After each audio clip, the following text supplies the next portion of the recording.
That's when I'm running, I always take what I want and I always give it 100. Don't need a bank, no I'm funded. Play the game like it's nothing, I'm always thankful for something. Don't take for granted, stay humble. Now wake up, it's time to look at the enemy. Look in the mirror if he is no friend to me. It's not working out, maybe it's the chemistry.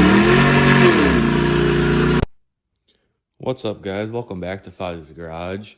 Today I'm going to be doing a review of the ds18. I don't remember the model number to be completely honest. The mp4tp tower speakers. They're approximately, if I remember right, about $250, $300, which is one of the cheaper options on the market.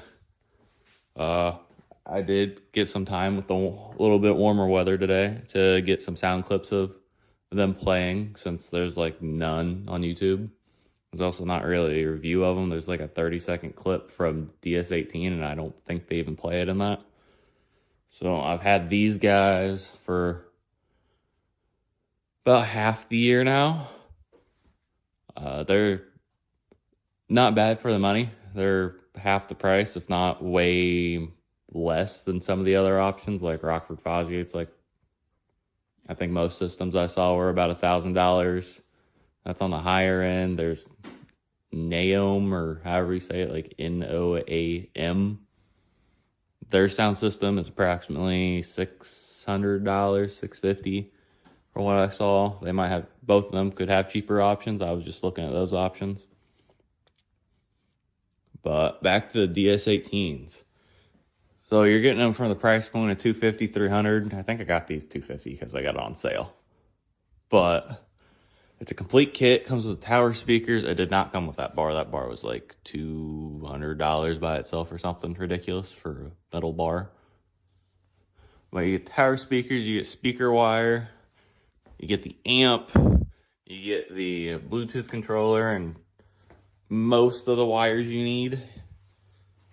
I think it came with some connectors that I didn't choose to use since they seemed to be on the cheaper end, and I had some nicer ones. And they didn't come with your choice of butt connectors. I used the heat shrink low temp solder butt connectors just for that better connection. You get the solder, you get the waterproofing from the heat shrink and all that. But it's pretty much a complete kit. Amp, speakers, wire, everything you kind of need. So that's a pretty good price point from there. As far as the sound, they are only a 4-inch speaker, so you will be lacking on the bass. There's not enough surface area to create too much bass. They don't sound like they're just screaming highs. They do have a little bit of bass. You know, it's still nothing crazy. You know, you're riding around. You don't need to be at like a Nickelback concert. As far as volume on these though, they are only like 50 watts RMS. If we hop up and check, I think it says it on the back. Yeah, 50 RMS. So they're pretty similar to like most average car radios. They're only putting 25 to 50 watts depending on the radio and the speakers and all that. So they're nothing crazy. Me having this here back window, it does kind of kill some volume. So you do got to keep that in mind if you have a back window.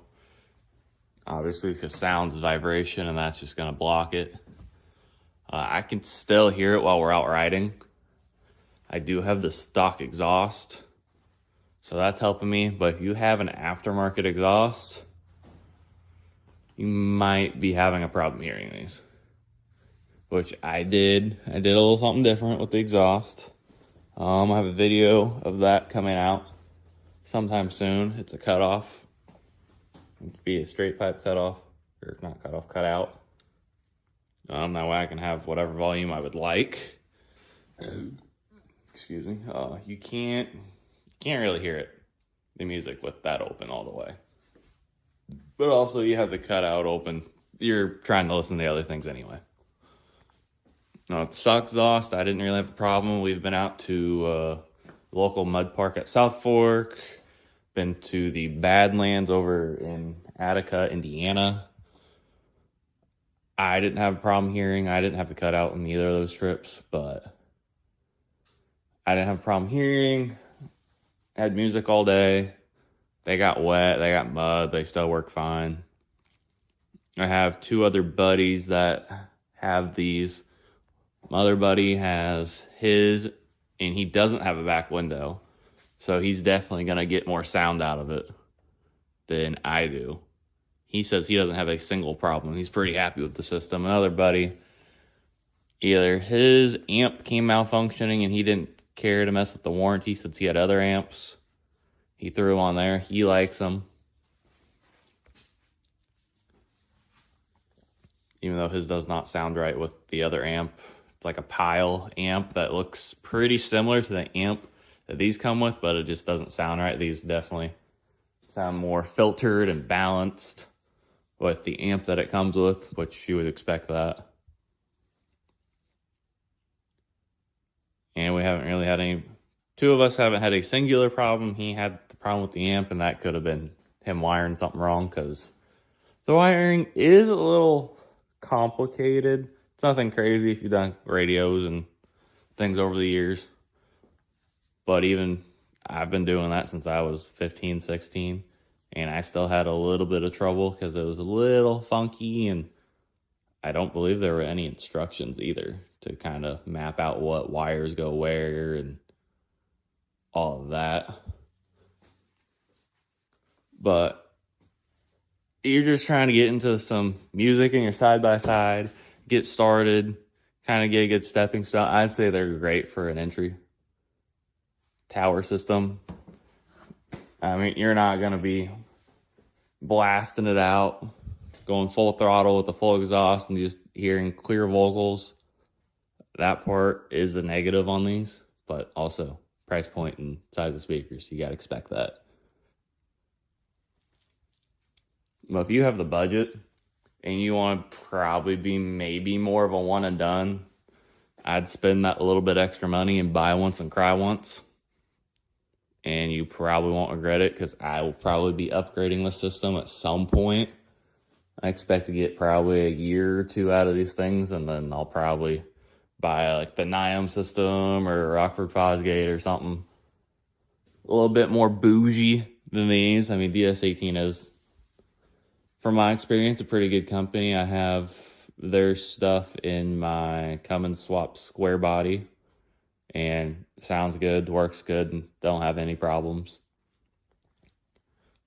So with the pros and cons, I would still probably recommend them. I'm going to be cutting out this part of my back window and having a grill.